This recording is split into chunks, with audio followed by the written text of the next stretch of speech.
선택이 아닌 필수가 되고 있는 친환경 에너지. 현대 사회에 꼭 필요한 요소로 지속 가능한 에너지원에 대한 관심이 꾸준히 증가하고 있는데요. 최근 땅속의 열을 활용해 건물의 에너지 효율성을 높이는 지열 시스템이 주목받고 있습니다. 기존의 지열 시스템의 단점을 극복한 신기술이 개발되면서 에너지 시장에 주목을 받고 있다고 하는데요.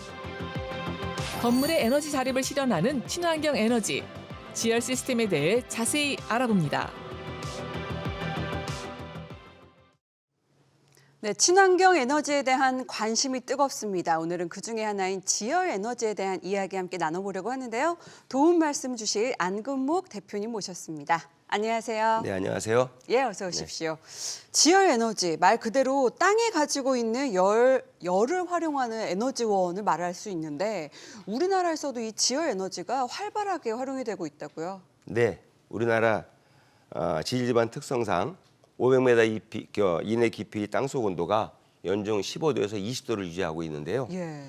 이 같은 지중해 열 에너지를 끌어올려서 히트펌프라는 기계 장치를 통해 건물 등에 필요한 냉난방 에너지로 사용하고 있습니다. 네, 지열 에너지가 그렇다면 주로 사용되는 곳은 어딜까요? 네, 사실 지열 에너지는 우리나라보다 유럽이나 미국 등 선진국에서 널리 이용하고 있습니다. 우리나라는 2000년을 전후로 신재생 에너지 관련 법률이 시행되면서 주로 공공기관 신축 건물에 많이 공급되고 있습니다. 제가 여기서 역으로 질문 하나 드릴까요? 우리 정부가 2019년까지 153개 공공기관의 지방 이전 사업을 추진했는데요. 네. 이때 가장 많이 사용된 신재생 에너지가 뭔지 혹시 아세요? 사실 저는 이 친환경 에너지 하면은 가장 먼저 떠오르는 게 태양광 에너지거든요. 근데 오늘 주제와 연결해서 나오셨을 테니까 혹시 지열 에너지입니까? 맞습니다. 오, 네네. 네, 대부분 태양광을 떠올리지만 예. 사실은 지열 에너지가 가장 많이 보급됐습니다. 2014년 한국에너지공단이 집계한 자료에서 각 기관의 건물 에너지 보급 계획량을 보면 지열이 전체의 70% 이상을 차지해서 태양광 19%를 크게 앞지르는 것으로 나타났습니다. 그와 같은 현상은 신규 사옥을 건설하는 공공기관들이 건물 냉난방 해결을 위해서 지열 에너지를 선택했다는 분석입니다. 태양광 에너지는 판넬도 이렇게 건물 신축에 많이 들어가는 것 같고 뭐 냉난방으로는 직접 사용하기가 어려운 건지 왜 지열 에너지를 선택한 건지 그 이유가 궁금한데요. 태양광을 전기를 생산하기 때문에 네. 그것을 직접 냉난방 에너지를 사용하기 어렵습니다. 아, 반면에 지열 에너지는 곧바로 냉난방에 사용하기 때문에 매우 효율적이고 지열 에너지만으로 건물 전체 냉난방을 해결할 수 있기 때문입니다. 그러니까 다시 한번 정리를 하자면 태양광은 전기 에너지로 주로 쓰이고 네. 지열 에너지는 냉난방 에너지로 그렇습니다. 주로 쓰인다. 그렇습니다. 좀 더 에너지원이 큰 힘을 갖고 있는 게 아닌가라는 생각이 드는데 지금 뭐 전 세계적으로 굉장한 그 기후 이상에 대해서 저희가 걱정이 많잖아요. 뭐 폭염이나 혹한 등 이 그렇죠. 기후 변화로 인해서 계절이 바뀔 때마다 냉난방에 대한 수요가 굉장히 급증하고 있는데 지열 에너지를 잘 활용한다면 이런 문제를 어느 정도 좀 해결해 줄 수 있겠다 이런 생각이 드는데요. 네, 그렇습니다. 지열 에너지를 잘 활용하면 급증하는 냉난방 수요를 해결할 수 있고 특히 전력 대란을 해소하는 데도 큰 도움이 될 수 있습니다. 하지만 안타깝게 지열 에너지 설비도 이제 해결해야 될 문제는 있습니다. 예. 지열 냉난방 시스템은 크게 땅속의 열원축과 기계식의 부하축으로 구성이 되는데요. 열원축 핵심 설비인 지열공이 땅속의 열 에너지를 부하축에 전달하고 부하축 히트펌프는 지열공에서 올라오는 열 에너지를 냉난방 에너지로 바꿔서 실내에 공급합니다. 그런데 지열 시스템도 사용 중에 히트펌프나 지열공에 문제가 생길 수 있습니다. 그런 경우에 건물 기계실에 있는 히트펌프는 점검이나 수리가 용이하고 필요시에는 교체도 가능합니다. 문제는 이제 지열공이죠. 땅속에 설치된 지열공에서 문제가 발생하게 되면 열에너지 공급이 중단되는데 이를 수리하거나 교체할 방법이 없다는 것입니다. 예. 결국 건물 수명과 같이 30년 이상을 사용해야 하는 지열 시스템이 지열공 문제로 많은 어려움을 겪게 되는 것이죠.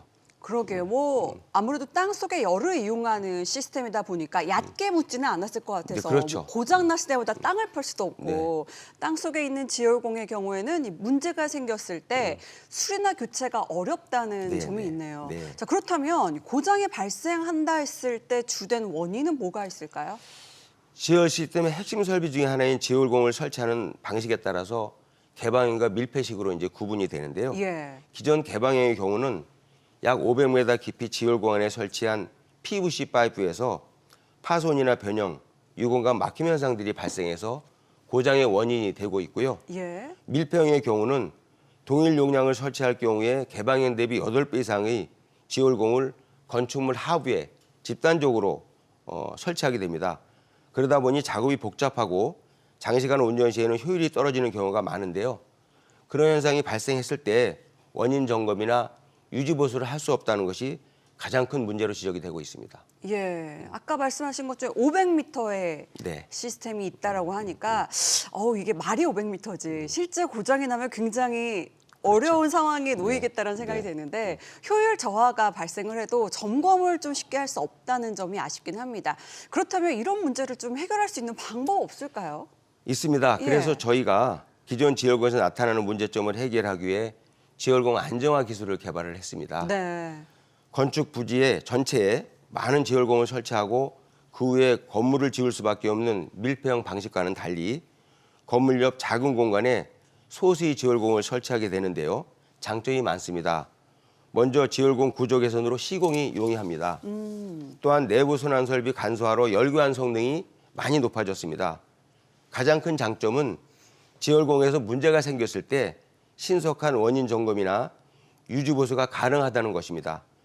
동일한 용량을 설치할 경우 밀폐형과 비교해서 지열공 천공 개수가 8분의 1, 공사 기간이 3분의 1로 줄어들고 현장에서 천공 소음으로 인한 민원 발생이나 토목 공장의 충돌을 최소화시켰습니다.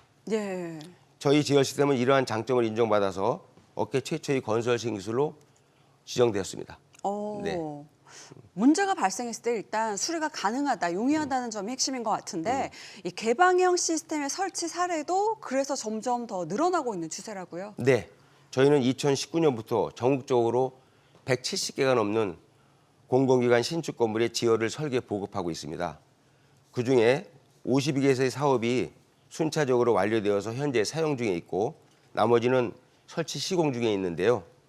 최장 6년이 넘게 사용 중인 52개 시설에서 아직까지 문제가 발생한 것은 단 한 곳도 없습니다.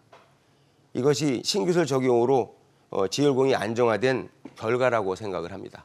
예, 뭐 그동안 고장이 한 건도 없었다니까 자랑할 만한 성과가 아닐까 싶은데 이 소비자를 위한 특별한 장치도 도입했다고 하던데 어떤 건가요? 네, 우리 기술에 대한 자신감에서 시작한 일인데요. 지열 시스템이 적용된 건물 출입구에 에너지 현황 안내 패널이라는 것을 설치했습니다. 예. 지열 에너지 생산과 사용량을 일 누적, 월 누적, 총 누적량으로 보여주는 장치인데요. 사용자가 건물을 출입하면서 수시로 시스템 가동 상태와 지열 에너지 사용량을 확인할 수 있기 때문에 지열 시스템에 대한 인식 전환과 신뢰성 제고에 많은 도움을 준다고 생각합니다. 예, 뭐 정부의 이 온실가스 감축 정책과 맞물려서 지열 에너지 시장의 성장 가능성 앞으로 더욱 높아질 것으로 보이는데 어떻게 보십니까? 네, 지금도 공공기관 신재생 에너지 설치 의무화 제도가 그대로 유지되고 있고요. 예. 거기에 대해서 올해 2025년부터는 제로에너지 건축물 인증 제도에 따라서 공공 건물은 물론 민간 건물도 신재생 에너지를 의무적으로 도입해야 하는 상황이 되었습니다. 그리고 최근 서울시가 전국 지자체 최초로 지열 설비 활성화 종합 계획을 발표했는데요. 2030년까지 원전 1기 수준에 해당하는 1기가와트 규모의 지열 설비를 공급해서 연간 51만 톤의 온실가스를 감축하겠다는 내용을 담고 있습니다. 서울시의 이 같은 노력은 정부 정책에 부응한 한편 지열 에너지 활성화에 큰 영향을 줄 것으로 생각을 합니다. 예, 뭐 민간 건물에도 이제 도입이 가능하다고 하니까 냉난방비 실은 만만치가 않거든요. 그 비용을 좀 많이 줄일 수 있지 않게 네. 될까 싶긴 한데 끝으로 앞으로의 계획에 대해서 말씀 부탁드립니다. 네. 오늘 제가 여러 차례 지열공 안정화를 강조했습니다. 그 이유는 지열 시스템에서 기계실 히트펌프 등은 이미 품질이 안정화되고 기술적 측면에서도 제품 간 큰 차이가 없습니다. 결국 지열 시스템의 성능 효율과 수명을 좌우하는 것은 지열공 안정화 기술입니다. 지열공 안정화를 위해서는 설치 구조가 간단해야 하고 내부 순환 설비가 간소화되어야 됩니다.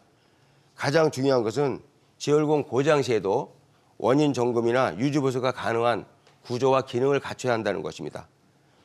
이 세 가지 조건만 지켜진다면 30년 이상 지속 가능한 지열 시스템을 구축하는 데 문제가 없을 것이라고 생각을 합니다. 저희는 관련 분야에 90건이 넘는 발명 특허 기술을 보유한 기업으로서 앞으로도 소명감을 가지고 30년 이상 지속 가능한 지열 시스템 보급에 앞장서도록 하겠습니다. 예, 응원하겠습니다. 자, 지금까지 에너지 효율을 높이는 친환경 에너지 지열 시스템에 대한 이야기 나눠봤습니다. 고맙습니다. 감사합니다.